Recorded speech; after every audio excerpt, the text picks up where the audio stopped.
all does the university ask you if you are taking any admission after a gap year? Hi everybody, this is Manisha here and I welcome you all to this channel and of course to a new video.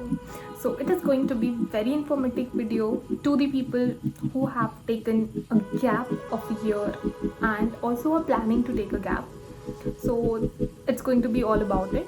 Like, I haven't introduced myself yet in this channel, so let me introduce myself to you all, like who I am and from where do I belong to. So my name is Manisha and I belong to Uttarakhand, Pithoragarh city, but currently I'm living in Lucknow because my father is posted here, and also I'm pursuing my MBA from Lucknow University, second campus IMS. तो इसीलिए मैं यहाँ पे को हूँ. And if I talk about my graduation, तो मैंने अपनी ग्रेजुएशन कंप्लीट करी थी in 2023 from lovely professional university with an specialization of bachelors in business administration financial markets.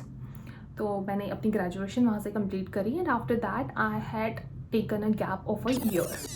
क्यों लिया था? Because I was preparing for some competitive exams and of course I was not sure about कि मेरे को अपने masters में like कौन से डोमेन पे like I have to do an specialization.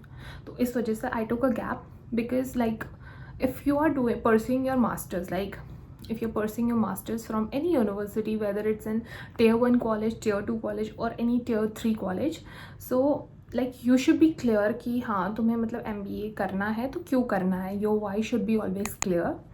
तो इसलिए like I was not clear about my why. मतलब ये तो था कि I have to prepare for some competitive exam, but I was not clear कि आई शुड डू MBA और not. एक पैरेलल में लेके अगर मैं कर सकती हूँ नहीं, वो मेरे को क्लियर नहीं था.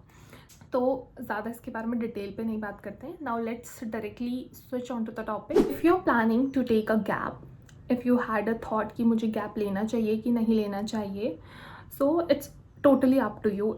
You have to decide for yourself. Because अगर आप क्लियर नहीं हो तो taking a gap doesn't matter कि आप कहीं पे लैग बिहाइंड कर रहे हो. हाँ, ऑफ कोर्स आपके जो लाइक कंपेनियंस होते हैं, जो आपके कोर्समेट होते हैं, जो आपके क्लासमेट होते हैं, वो आपसे थोड़ा आगे जा सकते हैं. But if you are confuse during your masters और ग्रेजुएशन, जहाँ पे को तुम्हें लाइक तुम्हारे पास एक स्पेशलाइजेशन है but you not interested in that, तो इससे अच्छा if you are taking a gap and you are like building your interest into something which you wanted to do, तो वो ज़्यादा बेटर होगा. यूनिवर्सिटीज़ क्या ज़्यादा ही मतलब रिस्ट्रिक्शंस लगाती हैं if you are taken a gap? No, it's not like that.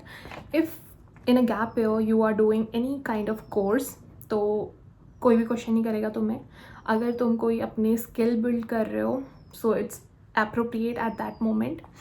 अगर आप लाइक हायर एजुकेशन के लिए प्रिपरेशन कर रहे हो तो उसमें भी कोई मतलब एज सच रिस्ट्रिक्शंस नहीं है. टियर 2 और टियर 3 कॉलेजेस में अगर आपको एडमिशन लेना है तो आप टियर 1 कॉलेजेस के बारे में आई डोंट नो.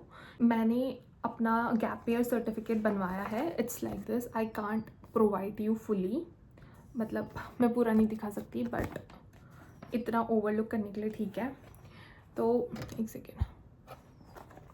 हाँ, सो लाइक मैंने गैप ईयर सर्टिफिकेट बनाया था. ये आप कहाँ से बना सकते हो? बेसिकली पहले तो आपके पास एक फॉर्मेट होना चाहिए, एक एफिडेविट फॉर्म का. अगर आपकी यूनिवर्सिटी आपसे गैप ईयर सर्टिफिकेट लगाने को बोल रही है तो you should have a format. वो आपको इंटरनेट से मिल जाएगा या फिर आपकी यूनिवर्सिटी वो प्रोवाइड कर देगी आपको.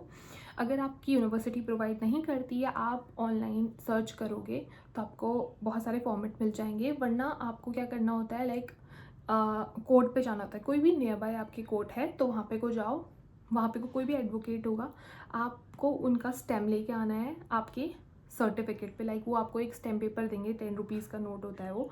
उसके ऊपर लाइक आपको रिटर्न में आपको वहाँ पे को दे के आना पड़ेगा कि लाइक क्या फॉर्मेट होता है वो, या फिर आपको एडवोकेट ही प्रोवाइड कर देगा या फिर आप लाइक एक एप्लीकेशन लिख दो वहाँ पे को and you give it to the advocate. का स्टैम्प जो होता है वो लगता है. और जो एडवोकेट हैं, अगर आपके रिलेशन उनके साथ अच्छे हैं तो वो लाइक उतनी हाई लेवल की फ़ी चार्ज नहीं करेंगे. वरना वो डिपेंड करता है कि आपका रिलेशन कैसा है एडवोकेट के साथ. अगर आप किसी नए एडवोकेट से करवा रहे हो तो मे बी वो कुछ आपसे फ़ी चार्ज करेगा. अगर आपका कोई पहचान का तो मे बी नहीं भी करे, या फिर जितनी उसकी मर्ज़ी है वो करे. सो इसके बारे में I don't have like to say कि इतना चार्ज करेगा उतना चार्ज करेगा. It depends on the advocate you have an relationship with. तो ये तो बात हो गई कि आपको गैप ईयर सर्टिफिकेट बनाना होता है एंड उस पर आपको एक प्रॉपर रीज़न लिखना पड़ता है कि आपने वो गैप ईयर क्यों लिया था. If you are preparing for any competitive exam, so just write your reason. और अगर आप कोई जॉब कर रहे हो थे उस टाइम पीरियड पे, तो फिर वो भी लिखो.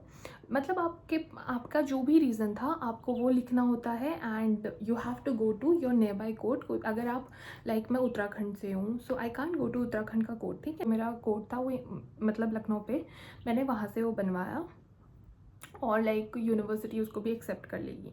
ठीक है, इतना ही होता है इसका गैप ईयर का जो भी सर्टिफिकेट का प्रोसेस होता है. आपको इधर से थोड़ा बहुत मालूम पड़ गया होगा how you can prepare your gap certificate और क्या एफिडेविट आपको प्रोवाइड करना पड़ता है यूनिवर्सिटीज़ को, एंड आप कैसे उसको प्रिपेयर करवा सकते हो.